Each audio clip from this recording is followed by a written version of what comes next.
धागा जोडते नवा या मालिकेच्या 13 डिसेंबरच्या भागामध्ये आनंदी ड्रॉवरमधून बाळकृष्ण आणि अन्नपूर्णा यांची मूर्ती काढते आणि निघते। त्यावेळेला तिला आता सार्थक थांबवतो आणि म्हणतो, कुठे चाललात तुम्ही? आनंदी म्हणते, ज्या घरामध्ये मला स्थान नाहीये तिथे मी या बाळकृष्ण आणि अन्नपूर्णेच्या मूर्तीला काय स्थान मिळवून देणार?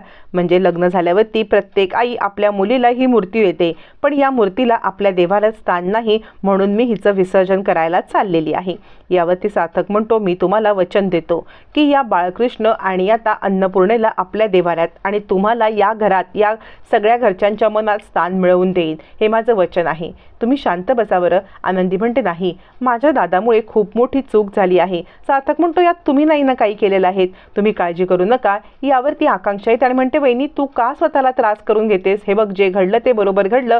तो मुलगा मला अजिबात योग्य वाटला नाही। जो मुलगा योग्य ठिकाणी योग्य स्टँड घेऊ शकत नाही, मला त्याच्याशी लग्न करायचं नाही। तू स्वतःला वाईट वाटून घेऊ नको, असं म्हणत आता इकडे आकांक्षा तिला समजावते। इकडे अण्णांची अवस्था विचित्र असते। तेवढ्यात मालती येते आणि म्हणते, अहो तुम्ही ऐकताय का? मनोज काय सांगतोय ते? मनोज म्हणतोय, त्यालाही ते राहायचं नाहीये, आपण बदलूया का हे घर? यावरती अण्णा म्हणतात, आणि जायचंय कुठे? मारे फुशारक्या मारतोय, दुसरं घर आहे का? भाडं परवडणार आहे का? आपलं घर जळालेलं आहे, कमवायची नाही अक्कल, आणि काय बडबडतोय? जो विषय मी टाळतोय तोच तू बोलते आहेस। लीना म्हणते, मला सुद्धा अण्णांचं म्हणणं पटतंय, आपल्याकडे पैसे नसताना, राहायला दुसरी जागा नसताना हे घर सोडून काय करायचं आहे?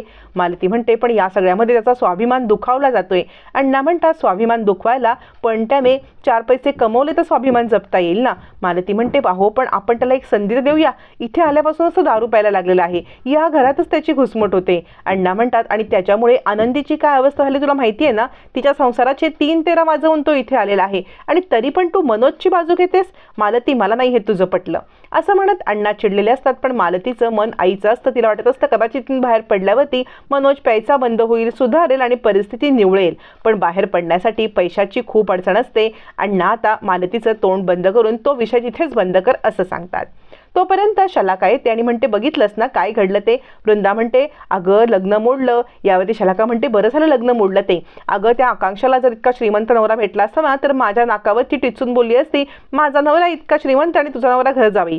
केदार म्हणतो, काय काय बोलतेस काय? यावरती शलाका म्हणते, नाही हो, तसं नाही मला म्हणायचं। यावरून शलाका आणि केदारमध्ये भांडणं होतात। त्यावेळेला केदार म्हणतो, तुला वाटतंय ना तुझा नवरा काही कामाचा नाही? हे बघ कसं मोठं काम केलंय मी।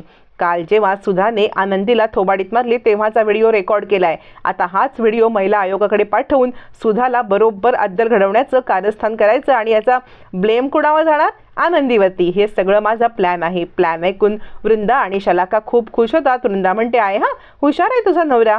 तोपर्यंत सार्थक आता दुसऱ्या दिवशी ऑफिसला जायला निघतो। अण्णा बाहेरच त्याची वाट पाहत असतात। सार्थकची गाडी पुढे आल्यावरती तो अण्णांना पाहतो आणि, अण्णा इकडे कुठे तुम्ही? अण्णा म्हणतात, मला माफ करा, काल जे प्रकार जरा घडला ना मनोजमुळे, त्याच्यामुळे मला खूप लाज वाटते। सार्थक म्हणतो, अण्णा तुम्ही असं करू नका बरं, हे बघा तुमच्यावरती माझा काही राग नाही, या बसा तुम्ही कारमध्ये।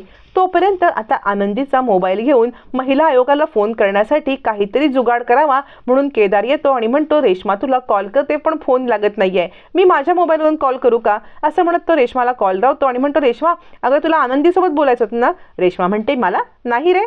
केदार म्हणतो, तू म्हटलीस ना मला आनंदीला कॉल लावून दे म्हणून मी तुला कॉल लावून दिलेला आहे, बोल बरं तू आनंदीसोबत।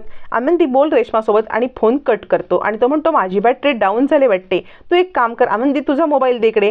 मग आनंदीचा मोबाईल घेतो, काहीतरी कारस्थानं करत असतो, आनंदीच्या मोबाईलमधून महिला मुक्तीचा नंबर डायल करतो, मग रेश्माला कॉल लावतो, आनंदीला बोलायला देतो। असं उलटा पालटा करत त्याने आता आनंदीच्या नंबरवरून महिला आयोगाला कॉल करण्याचं काम बरोबर केलेलं असतं। आनंदीला हे थोडंसं संशयास्पद वाटतं, काहीतरी गडबड आहे हे आनंदीला समजतं। रेश्मा विचार करते, काय ह्या केदारचं चाललंय, आणि ती केदारला कॉल करते। केदार म्हणतो, हे बघ काय परिस्थिती आहे ना, हे तुला मी आत्ता नाही सांगू शकत, थोड्या वेळाने तुला सगळं समजेल, तोपर्यंत जरा धीर धर, असं म्हणत केदार फोन कट करतो। रेश्माला कळतं काहीतरी डाव आहे खरा। तोपर्यंत इकडे आता अण्णांना गाडीमध्ये बसवत पाणी देत सार्थक म्हणतो, अण्णा तुम्ही कोणत्याही प्रकारची काळजी करू नका, पण मनोज दादा असं का वागतायत? यावरती अण्णा म्हणतात, त्याचा स्वाभिमान दुखावला गेलाय, लहानपणापासून माझा मनोज स्वाभिमानी, या घरात राहायला आलो आणि आनंदीने त्याला 10,000 रुपये देऊ केले, त्याचा स्वाभिमान चिरडला गेला। सार्थक म्हणतो आनंदीने पैसे दिले? अण्णा म्हणतात रेश्मा मॅडम सोबत आनंदीने 10,000 रुपये पाठवलेले. सार्थक विचार करतो मला तर माहित नाही की आनंदीने पैसे पाठवले, काय आहे ही सगळी गडबड? अण्णा म्हणतात त्याला चिडायची खरी काही गरज नव्हती, पण त्याचा स्वाभिमान दुखावला गेला. आपण कमवत नाही, आपल्याला राहायला सुद्धा आशीर्वादासारखं लागतंय म्हणून आपल्या बहिणीने आपल्याला पैसे देऊन आपला अपमान केलाय असं त्याला वाटतं आणि म्हणून तो असा बिघडलाय. सार्थक म्हणतो तुम्ही काळजी करू नका, आपण सगळ्या गोष्टी सॉल्व्ह करू. आणि सार्थक विचार करतो हे असं असेल तर मनोजनी गैरसमज निर्माण करून घेतलाय. आनंदीने कोणते पैसे दिले असते तर मला सांगितलं असतं, पण मग रेश्मा असे पैसे घेऊन का गेली? मला रेश्मासोबत बोलायला पाहिजे. रेश्माचा सगळा डाव आता सार्थकच्या समोर आलेला असतो.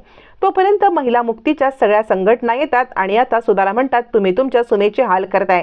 हा बघा तो व्हिडिओ. सुधा म्हणते तुम्ही सांगताना सुनेचे हाल करताय, पण ही माझी सून नाहीच आहे, मी हिला सून मानतच नाहीये. हिला विचारा मी कोण आहे, ही कोण आहे माझी, असं म्हणत सुधा आता आनंदीला सून मानण्यासाठी नकार देते. इकडे बायका हातावरती शाई घेऊन सुधाचं तोंड काळं करायला निघालेले असताना सुधा म्हणते विचारा ना हिला, ही कोण आहे माझी, ही माझी सून नाही आहे, असं म्हणत सुधा आता सगळ्यांच्या समोर आनंदीला सून म्हणायला नकार देते.